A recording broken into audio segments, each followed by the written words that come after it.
Beats.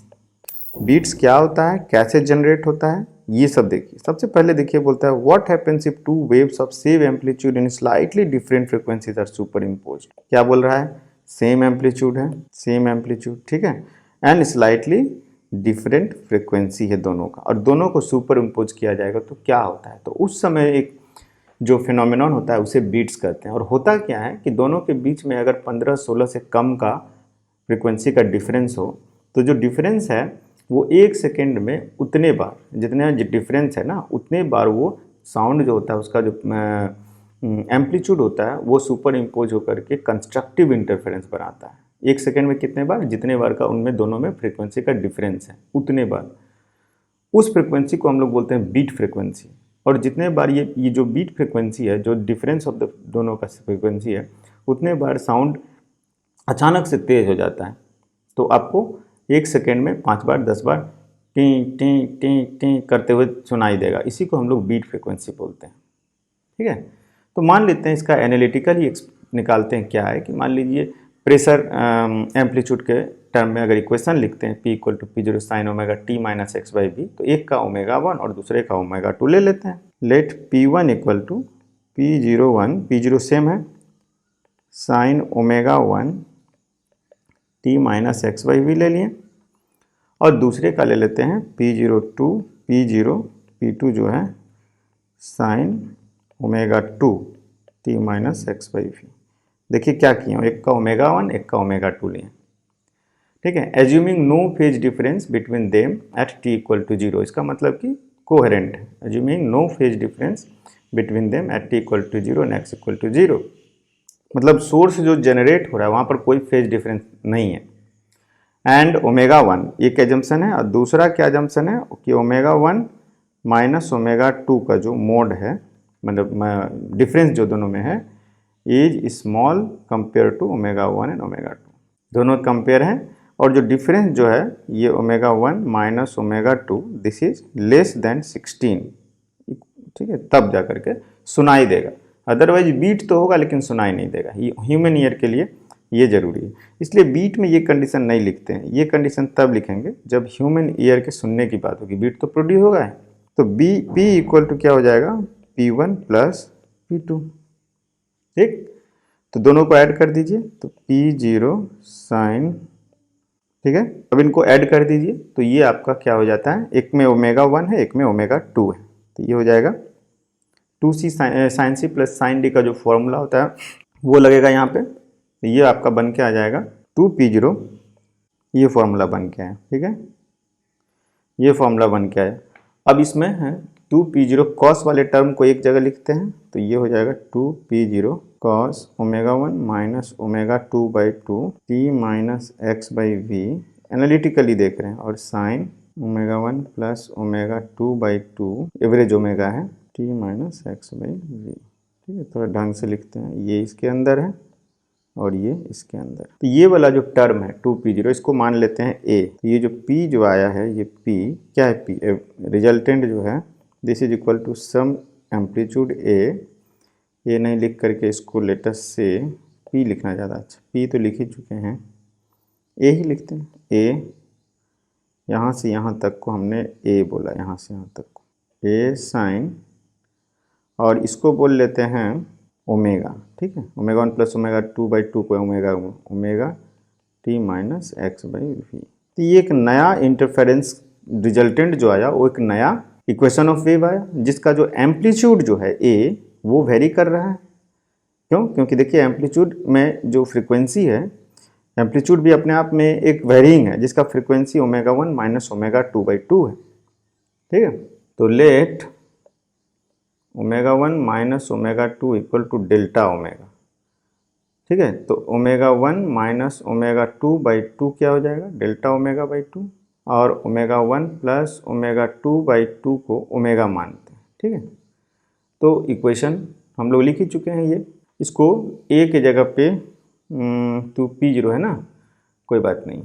Amplitude जो है pressure वो क्या हो जाएगा, 2P0 cos delta ω/2 t - x/v, यही तो होगा। अब ये क्या है, ये जो एम्पलीट्यूड जो है प्रेशर एम्पलीट्यूड वो वेरिएबल है।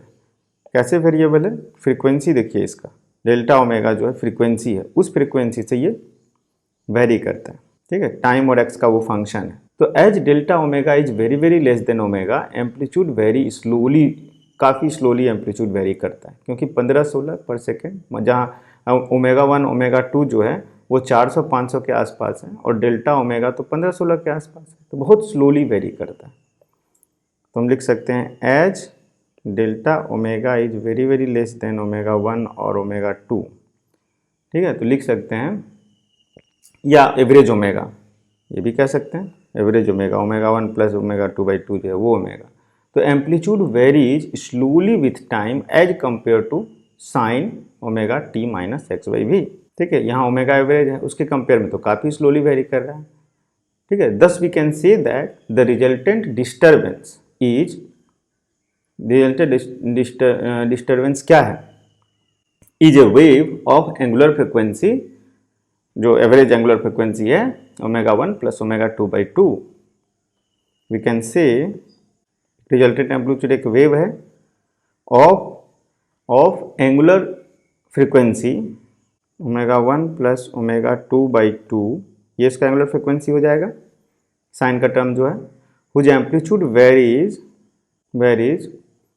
With time, with frequency, vary का फ्रीक्वेंसी क्या है? विथ फ्रीक्वेंसी, अच्छा वो फ्रीक्वेंसी बाद में देखते हैं, वेरीज विथ टाइम, ठीक है। उसका फ्रीक्वेंसी में कुछ और चीज़ें एक देखना है, जो बात बताना है, क्लियर है।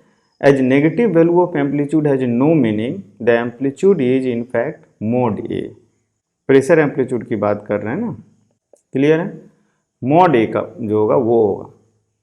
तो हमारे पास इक्वेशंस क्या है?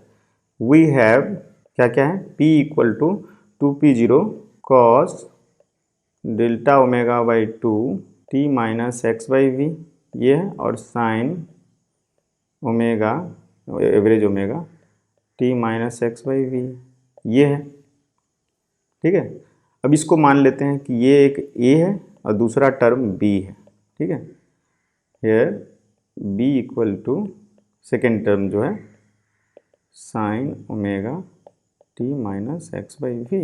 अब A और B है, इन दोनों का अगर ड्रॉ करते हैं, क्या कर्व, A और B का अलग अलग कर्व ड्रॉ करते हैं with time, let us draw A versus T and B versus T, और उन दोनों का सुपर इम्पोजिशन करना है, ठीक है।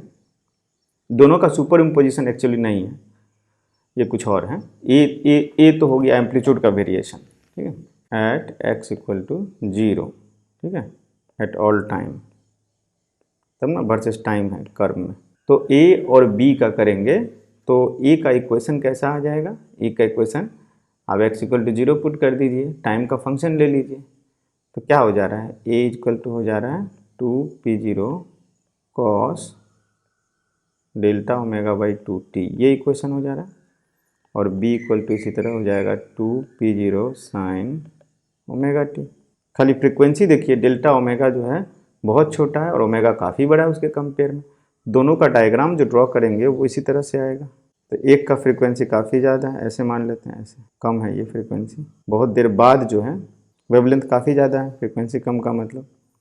और दूसरा इसी के नीचे ड्रॉ करते हैं सेम में, और उसका जो है फ्रीक्वेंसी काफ़ी ज़्यादा है, ये वाला फ्रीक्वेंसी, तो काफ़ी ज़्यादा फ्रीक्वेंसी है, इसका मतलब कि इसी पीरियड में ये बहुत बार जो है ना ऑसिलेट करेगा, इसी पीरियड में।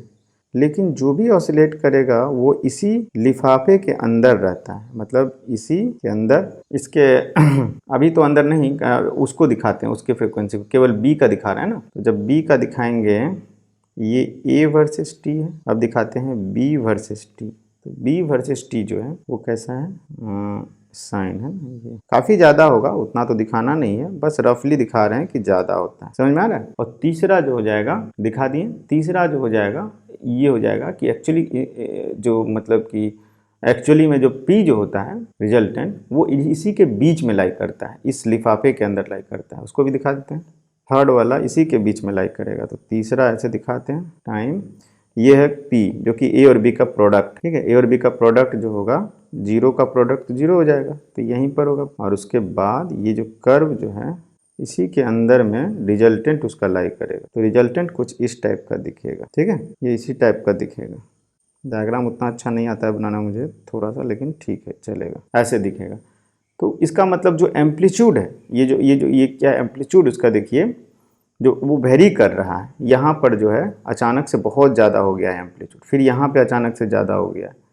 तो 1 सेकेंड में कितने बार होगा, डेल्टा ओमेगा बाई 2 है, तो वो डेल्टा ओमेगा बार होगा। और उसका रीज़न भी बता देते हैं, डेल्टा ओमेगा बार क्यों होगा। ये तो डेल्टा ओमेगा बाई 2 है, इसका फ्रिक्वेंसी देखा जाए तो डेल्टा ओमेगा बाई 2 है, लेकिन एक्चुअली में जो एम्पलीट्यूड का नेगेटिव पोर्शन को हम लोग लेंगे नहीं तो क्या हो जाएगा, वो चीज़ बताया ना, variation of intensity at a point. Amplitude मतलब इंटेंसिटी, क्योंकि स्क्वायर होता है एम्पलीट्यूड का। Variation of intensity at a point. The amplitude मतलब mod oscillates between 0 and 2p0 with frequency double the frequency of A, ठीक है, क्योंकि नेगेटिव पोर्शन भी पॉजिटिव में गिना जाने लगेगा। तो मोड ए जो है that oscillates between 0 and 2p0 with frequency double the frequency of A. तो ए का फ्रिक्वेंसी कितना है, delta omega by 2, therefore mod A का फ्रिक्वेंसी क्या हो जाएगा, डेल्टा ओमेगा। और यही होता है बीट फ्रिक्वेंसी, समझे, बीट फ्रिक्वेंसी यही होता है। इसको डायग्राम में कुछ इस तरह से दिखा सकते हैं, ऐसे है। तो ये जो है इन्वर्ट होकर के कैसा हो जाएगा, ये ए है, तो मॉड ए का कर्व कैसे हो जाएगा, ए वर्सेस टी है, तो मॉड ए वर्सेस टी कैसा हो जाएगा, मॉड ए वर्सेस टी। जाहिर सी बात है नीचे वाला पोर्शन को भी ऊपर ही दिखाएंगे, ठीक है। और ये जो डिस्टेंस हो जाएगा यहाँ से यहाँ तक का डिस्टेंस कितना हो जाएगा, 2 pi by delta omega. Time जो है 2 पाई बाई ओमेगा होता है ना, तो डेल्टा ओमेगा फ्रिक्वेंसी है, तो 2 pi by delta omega. Clear है। तो frequency of variation of mod A कितना हो जाएगा, मोड ए जो कि एम्पलीट्यूड का फ्रिक्वेंसी, वो कितना हो जाएगा, डेल्टा ओमेगा बाई 4 पाई, ठीक है, हाफ ऑफ मतलब वो इंटू 2, 4 पाई उसका था ए का, डेल्टा ओमेगा बाई 4 पाई उसका था, तो 2 हो जाएगा, मतलब ये हो जाएगा डेल्टा ओमेगा बाई 2 पाई, ठीक है। सो न्यू डैश कितना हो जाएगा, frequency 2 pi by delta omega by 2 pi. Angular frequency की बात की है ना, तो एंगुलर फ्रीक्वेंसी नहीं, फ्रीक्वेंसी है ये, डेल्टा ओमेगा बाई 2 पाई। तो डेल्टा ओमेगा बाई 2 पाई का मतलब क्या हो गया भाई साहब, ये हो गया ओमेगा 1 माइनस ओमेगा 2, डिफरेंस ले लिए, डिवाइड बाई 2, और ये जो हो जाएगा ये हो जाएगा मतलब कि omega 1 by 2 pi minus omega 2 by 2 pi, difference ले लीजिए, तो ये हो जाएगा न्यू 1 माइनस न्यू 2। ये जो अलग अलग फ्रीक्वेंसी है दोनों का, ओमेगा 1 ओमेगा, ठीक है। तो न्यू डैश जो है जिसको हम लोगों ने नया फ्रीक्वेंसी बीट फ्रीक्वेंसी का कहा है, ये क्या हो जाएगा, nu dash equal to beat frequency, ठीक है। और ये क्या होना चाहिए, अगर ऑडिबल रखना है तो इसको 16 से कम होना चाहिए, for beat frequency should be less than 16, ठीक है। इक्वल टू लगा भी सकते हैं, नहीं भी लगा सकते हैं, ठीक है। ये ह्यूमन ईयर का एवरेज लिया गया है, जरूरी नहीं है कि 16 से, किसी का 20 भी हो सकता है। तो I is proportional to P square, proportional to होता है, तो इंटेंसिटी जो होता है हमें पता है, जो प्रेशर एम्पलीट्यूड के स्क्वायर के प्रोपोर्शनल होता है, ये हमें पता है। क्लियर। तो this phenomenon of periodic variation of intensity of sound when two sound waves of slightly different frequencies interfere is called beats।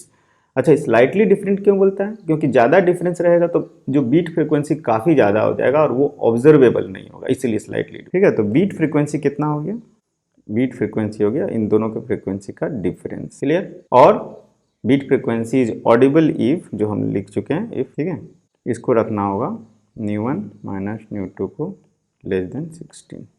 एक और इंटरेस्टिंग चीज़ है, वो है tuning fork, observance by tuning fork. Beat frequency को observe करने के लिए tuning fork का इस्तेमाल किया जाता है। क्या करते हैं हम लोग ट्यूनिंग फॉर्क में, वैक्सिंग करते हैं। देखिए ये वैक्सिंग लिखा गया, वैक्सिंग केवल समझना है इसमें कि ट्यूनिंग फॉर्क जो है, ये ट्यूनिंग फॉर्क है, सपोज कीजिए इसका जो फ्रीक्वेंसी है of tuning fork slightly decreases on waxing. Waxing का मतलब यहाँ पर क्या करते हैं हम, मान लीजिए एक मोम लगा देते हैं ऐसे थोड़ा सा, तो उसकी फ्रीक्वेंसी को घटा देता है, डिक्रीज कर देता है, और इसका इस्तेमाल हम लोग बीट डेवलप करने के लिए करते हैं।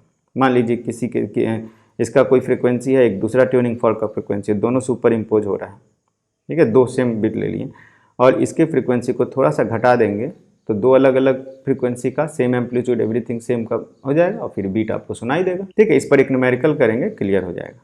अब डिफ्रैक्शन देखते हैं क्या होता है। डिफ्रैक्शन भी बहुत ही इंटरेस्टिंग फिनोमेनॉन है। डिफ्रैक्शन क्या होता है देखिए, डिफ्रैक्शन का मतलब होता है bending of waves around edges. Edges के अराउंड क्या होता है, डिफ्रैक्शन होता है, बेंडिंग होता है। लाइट में भी डिफ्रैक्शन है, साउंड में भी है, किसी भी वेव का ये प्रॉपर्टी है। So when it passes through an obstacle or opening, कब होता है, तब डिफ्रैक्शन होता है जब वो किसी ऑब्स्टेकल या ओपनिंग से होकर गुजरता है। And this bending of wave from an obstacle or an opening is called diffraction. Clear है? It happens in all kinds of wave. ठीक है। Diffraction effects are appreciable if the medium or if the dimension of opening or the obstacle are comparable or smaller than the wavelength of wave. ठीक है। different diffraction effects are appreciable if the dimension of opening or obstacles are comparable or smaller than the wavelength of wave. तो होता क्या है, Audible range of हमारा जो है sound का, वो क्या है, 20 हर्ट्ज से 20 किलो हर्ट्ज है। ये देख रहे हैं कि साउंड में डिफ्रैक्शन होने के लिए ऑब्स्टेकल का साइज क्या होना चाहिए। तो और v है जो वो रफली 320 के आसपास 332 मीटर पर सेकेंड एज्यूम कर लेते हैं, v नॉर्मल जो एटमॉस्फेयर में होता है। तो जो लैम्डा आ रहा है, वो जो रेंज आ जाएगा लैम्डा, वो कितना आ जाएगा, लैम्डा आ जाएगा आपका 322 या 32 जो भी है, 332 से डिवाइड बाय फ्रीक्वेंसी करिए 20 से ले करके 332 बाई 20,000।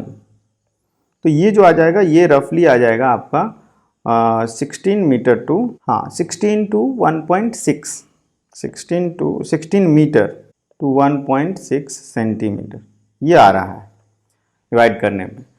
तो इसका मतलब क्या हो गया कि ऑब्स्टेकल या ओपनिंग का साइज नॉर्मली जो नेचर में हम लोगों के पास है, कुर्सी टेबल ये सब दीवार वाल जो है, वो इसी रेंज में होता है।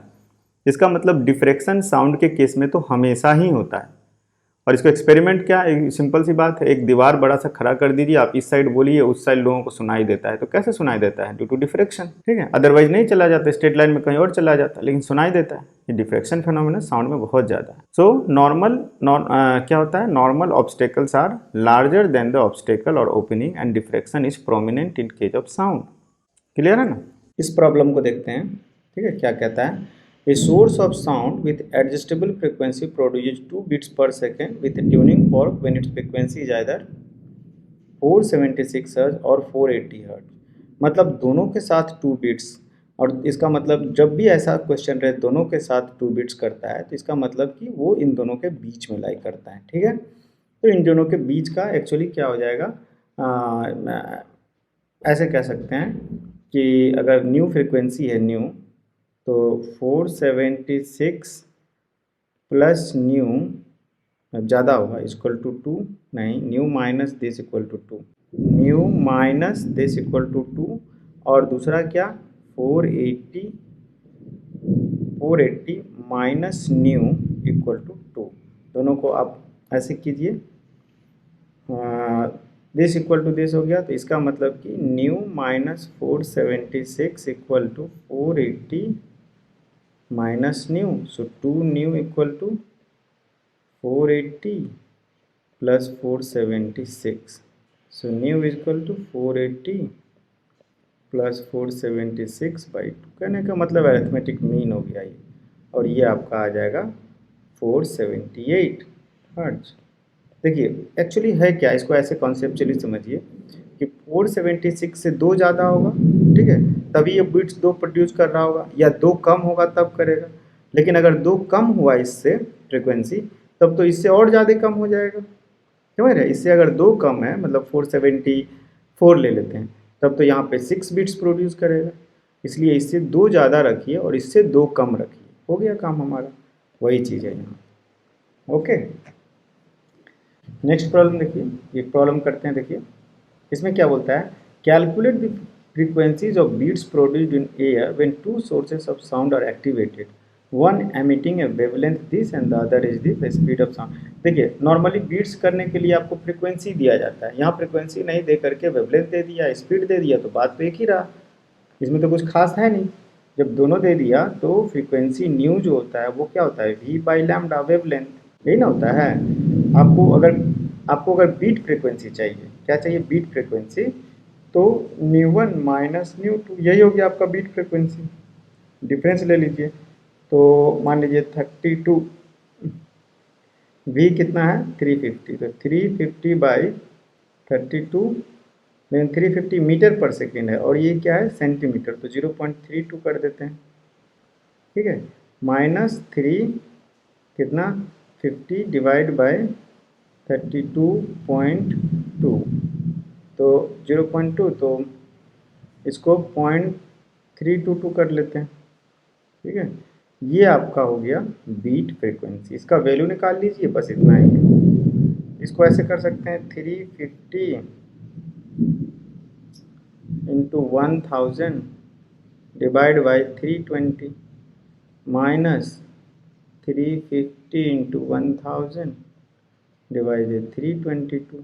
एक्चुअली इसको कैलकुलेट करना होगा और ये this come out to be around, देखिएगा ये कितना आता है, ये आ जाएगा 7 हर्ट्ज के आसपास, ठीक है, 7 हर्ट्ज जाएगा ये। क्लियर है।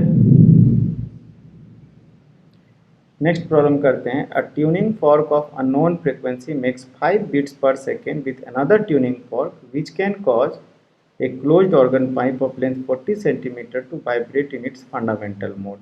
इसका मतलब इसके थ्रू उसका फ्रीक्वेंसी दे दिया, किसका, second tuning fork, another tuning fork का, ठीक है, विच can cause A close organ pipe. तो क्वेश्चन को थोड़ा घुमा दिया, डायरेक्ट नहीं बताया कि ये ट्यूनिंग फॉर्क जो है अननोन फ्रीक्वेंसी जो है वो किस सेकेंड ट्यूनिंग फॉर्क का जो फ्रीक्वेंसी क्या है वो नहीं बताता है, 5 बीट्स किसके साथ बनाता है, लेकिन यहाँ से पता चल गया, ठीक है। The beat frequency decreases when the first tuning fork is slightly loaded with wax, ठीक है। मोम डालने से क्या होता है, वैक्स डालने से फ्रीक्वेंसी रिड्यूस हो जाता है, ठीक है। And the beat frequency decreases बोला है, बीट फ्रीक्वेंसी डिक्रीजेज का मतलब हो गया, देख लेते हैं अभी क्या है। पहले तो इसका फ्रीक्वेंसी निकाल, फाइंड इट्स ओरिजिनल फ्रीक्वेंसी, तो किसका ओरिजिनल फ्रीक्वेंसी, अननोन फ्रीक्वेंसी जो है वो उसका है। तो सबसे पहले 5 बीट्स बनाता है उसका फ्रीक्वेंसी निकालने लेते हैं। तो nu equal to fundamental frequency की बात करें, ओपन ऑर्गन पाइप है तो V/12 हो जाएगा। अब V/12 40 सेंटीमीटर दे ही दिया है, V दे ही दिया है 320 डिवाइड बाई 2 इंटू 0.4, तो ये कितना हो जाएगा, ये आप निकालिए तो आपको पता चलेगा कि ये आ रहा है अराउंड 200, ठीक है। 4 दूना 8 चौके 32, 4 दूना 8 चौके 32, 400 frequency open organ pipe, closed organ pipe, sorry closed organ pipe है तो यहाँ 4 हो जाएगा, V/4L not 2L, V/4L, V/4L, तो ये 200 हर्ट्ज जाएगा, ठीक है। अब ये फ्रीक्वेंसी पता चल गया, अब 5 बीट्स इसके साथ बनाता है, तो unknown frequency can be either 195 और 205, 195 और 205, ठीक है, 5 ज़्यादा होगा या 5 कम होगा, लेकिन मान लेते हैं कि 200 हर्ट्ज के साथ बीट बनाता है, ये अगर रहता और इसको अगर वैक्सिंग करते हैं तो इसका फ्रीक्वेंसी और घट जाएगा, 195 अगर है और इसके ऊपर में ये जो ट्यूनिंग फॉर्क है उसके ऊपर में आपने वैक्स लगा दिया तो इसका फ्रीक्वेंसी और घट जाएगा, ठीक है, 191, 192, 93 कुछ भी हो सकता है। तो जब उसके साथ इसका जब बीट लेंगे बीट तो और डिक्रीज हो जाएगा बीट, पर ऐसा हो नहीं रहा है, लिख रहा है कि द बीट फ्रीक्वेंसी डिक्रीजेज, ऐसे में इंक्रीज हो जाएगा, ठीक है। अगर इस पर वैक्स लगाएगा तो जो बीट बनेगा वो 5 से ज़्यादा का हो जाएगा, तो बीट इंक्रीज कर जाएगा। यहाँ बोल रहा है बीट फ्रीक्वेंसी डिक्रीज हो रहा है, इसका मतलब ये फ्रीक्वेंसी है, क्योंकि इस पर अगर वैक्स लगा रहा है तो 205 की जगह 203 हो जा रहा है, ठीक है। 205 की जगह 203, 204 वैक्सिंग लगाने पे हो जाता है, क्योंकि बहुत कम फर्क पड़ता है। तो देयरफॉर अननोन फ्रीक्वेंसी कितना हो गया 205।